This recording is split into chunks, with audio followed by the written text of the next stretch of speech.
Hello students, आज हम आपको बाय यूजिंग प्रीपोजिशन और जीरंड का प्रयोग यानी कि टॉपिक है हमारा बाय यूजिंग जीरंड और नाउन बिफोर प्रीपोजिशन। यानी प्रीपोजिशन का तो प्रयोग करना ही करना है हमको, साथ में हमें जीरंड का भी प्रयोग करना है। और जीरंड का प्रयोग कहाँ करेंगे? प्रीपोजिशन के पहले। तो पहले तो समझ लीजिए जीरंड होता क्या है। जीरंड बनाया जाता है, जीरंड एक नॉन फाइनाइट वर्ब है, बताया था उसमें नॉन फाइनाइट वर्ब की चैप्टर में। ये हमारी एक ऐसी क्रिया है जो टेंस या वाक्य के सब्जेक्ट के अनुसार कभी नहीं बदलती है। तो जीरंड जो है बनाएंगे कैसे?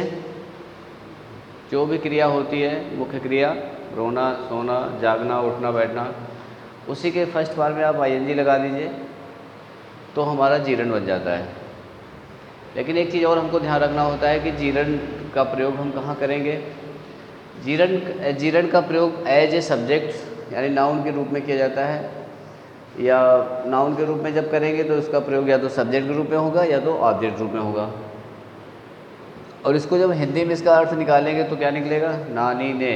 यानी जैसे वाक्य है, टहलना स्वास्थ्य के लिए लाभदायक है, टहलना। मुझे लिखना पसंद है, मुझे लिखना। उससे क्रिकेट खेलना पसंद है, क्रिकेट खेलना, यानी ना लग रहा है। तो इसका जीरंड जो होता है या तो कर्ता के रूप में या तो कर्म के रूप में प्रयोग होता है, यानी सब्जेक्ट या ऑब्जेक्ट रूप में प्रयोग कर सकते हैं, क्योंकि एज ए नाउन प्रयोग होता है। फिर ये जब जीरंड बन जाता है तो वो एज ए नाउन प्रयोग किया जाता है। दूसरी चीज़ प्रीपोजिशन। अब आ गया आपका प्रीपोजिशन। सब लोग जानते हैं प्रीपोजिशन एक नाउन से दूसरे नाउन का रिलेशन प्रकट करने वाला शब्द होता है। जैसे कि मेरी किताब मेज पर है तो my book is on the table, यानी मेरी किताब जो नाउन है इसका संबंध किताब का किससे निकाला? मेज से। तो वहाँ पर ऑन शब्द का प्रयोग किया गया। इसी तरह से बहुत सारे प्रीपोजिशन हैं, in, on, of, to, without, into, beside, besides, यानी बहुत सारे प्रीपोजिशन हैं। उनका एक काफ़ी बड़ा ग्रुप है। तो अब हमको उन्हीं प्रीपोजिशन का प्रयोग करके हमें सिंपल सेंटेंस बनाना है। अच्छा, अभी तक जितने सारे नियम थे कि हमने बता दिया कि आपको पार्टिसिपल में बता दिया कि क्रिया दो कार्य कर रहे हैं, तो वहाँ पर हमने अगर तेजी का भाव है तो प्रेजेंट पार्टिसिपल का प्रयोग कर दिया, परफेक्ट पार्टिसिपल का प्रयोग कर दिया। दो सब्जेक्ट यूज हो रहे हैं तो वहाँ पर हमने नॉमिनेटिव एब्सोल्यूट का प्रयोग कर दिया। जहाँ पर विशेषता एक से अधिक है तो वहाँ पर नाउन फ्रेज या पोजीशन का प्रयोग कर दिया। यानी वहाँ पर एक रूल्स थे। अगर हमको हल्का सा भी हमको अर्थ मिल जाता है तो उसको बना लेते हैं उसमें, उन नियमों में। लेकिन प्रीपोजिशन में एक समस्या ये आ जाएगी कि यहाँ पर अगर आप हिंदी में अर्थ नहीं निकाल पाएंगे तो शायद हो सकता है न बने। तो इसके लिए प्रीपोजिशन का यूज करने से पहले आप दोनों वाक्य हिंदी के इंग्लिश में जो दिए गए हैं सिंपल बनाने के लिए, उन दोनों वाक्यों को आप किसी भी तरीके से आप हिंदी में और उसका अर्थ निकाल लीजिए। हिंदी में आप जब समझ लेंगे तो उसका फिर उसी के भाव के अनुसार आप प्रीपोजिशन प्रयोग कर सकते हैं। प्रीपोजिशन एक ऐसा कोई वो नहीं है कि इसमें हम आपको नियम बता दें कि इस नियम से प्रयोग कर लिए तो हो जाएगा। उसमें आपको हिंदी में उसका अर्थ निकालना पड़ेगा और फिर अर्थ निकालने के बाद उसी में वाक्य के भाव के अनुसार आपको प्रीपोजिशन प्रयोग करने पड़ेंगे। कुछ प्रीपोजिशन हमने लिखे हुए हैं, जैसे इन स्पाइट ऑफ है। इन स्पाइट ऑफ माने होता है के बावजूद। यहाँ पर दो विपरीत गुण। अब जैसे वह गरीब है, वह ईमानदार है। वह गरीब है, वह ईमानदार है। तो वह गरीब, तो अब इसको जब हम सिंपल हिंदी में जोड़ेंगे क्या बनाएंगे? गरीब होने के बावजूद वह ईमानदार है। तो गरीब होने के बावजूद, ये हमारा इन स्पाइट ऑफ का प्रयोग हो रहा है। गरीब होने के बावजूद वो ईमानदार है, तो उसमें क्या आ रहा है? दो विपरीत गुण। अलावा दो कार्य, जैसे उसने मुझे सलाह दी, उसने सहायता भी की। उसने मुझे सलाह दी, उसने मेरी सहायता भी की। यानी सलाह देने के अलावा उसने मेरी सहायता भी की। दो कार्य हो रहे। यानी एक उसने सलाह भी दी आपको और एक सलाह और एक मतलब हेल्प भी कर रहा है। उसने मुझे खाना दिया, उसने मुझे पैसा भी दिया। खाना देने के अलावा उसने मुझे पैसा भी दिया। तो दो कार्य, वहाँ पर हम किसका प्रयोग करेंगे? बिसाइड्स। बिसाइड्स माने क्या होता है? के अलावा। इसी तरह से ड्यू टू कारण, ऑन अकाउंट ऑफ माने कारण होता है। अब ड्यू टू कहाँ प्रयोग करेंगे? On account of. जैसे वह स्कूल नहीं गया, वो बीमार था। वह स्कूल नहीं गया, वो बीमार था। तो जब इसको जोड़न कैसे बनाएंगे? बीमारी के कारण वो स्कूल नहीं गया। तो इस तरह से अब जैसे विदाउट है, जैसे अगर तुमने मेरी सहायता न की होती, मतलब आपकी जैसे मैं आपकी सहायता के बगैर फेल हो जाता, आपकी सहायता के बगैर फेल हो जाता, यानी मैं फेल हो जाता बिना आपकी सहायता के।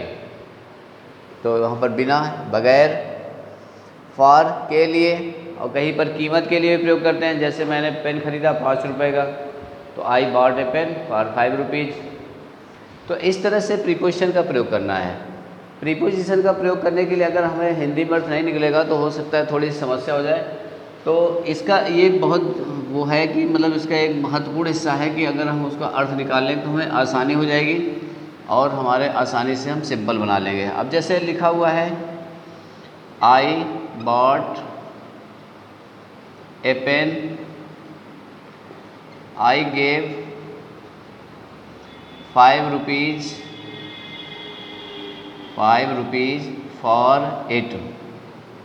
मैंने एक पेन खरीदा, मैंने उसके 5 रुपये दिए। तो आई बॉट ए पेन और इसके बाद फॉर 5 रुपीज़। ये हमारा बन गया, ये प्रीपोजिशन लग गया हमारा। इसी तरह से he gave them advice, he gave them advice full stop. He also helped them, he also helped them. तो उसने उनकी सहायता की और उसको सलाह भी दिया। तो अब इसको बनाएंगे जीरन। पहले तो हम जीरन बना दें, पहले प्रीपोजिशन यूज कर लें के अलावा besides giving them advice. Besides क्योंकि हमको वाक्य जोड़ना है, तो अब यहाँ से इसको जब लेकर के आएंगे क्या बनेगा? इसका आईएनजी जुड़ेगा, यानी जीरन बनाएंगे। इसके पहले प्रीपोजिशन यूज कर दिया हमने, बिसाइड्स गिविंग देम एडवाइस, यानी सलाह देने के अलावा, कामा ही हेल्प्ड देम, उसने उनकी सहायता की। सलाह देने के अलावा उसने सहायता की। इसी तरह से he made his best efforts full stop. He could not pass the exam, उसने अपना बहुत अच्छा प्रयास किया, वो परीक्षा पास नहीं हो सका। तो यानी दो विपरीत गुण आ रहे हैं, प्रयास भी किया है, सफल भी नहीं हुआ। तो यहाँ पर क्या करेंगे? In spite of best efforts, और इसके बाद जोड़ देंगे ही could not pass the exam, ये आपका बन गया। तो यहाँ पर दो विपरीत गुण थे, तो in spite of best efforts यानी अच्छे प्रयास करने के बावजूद वो पास नहीं हो सका।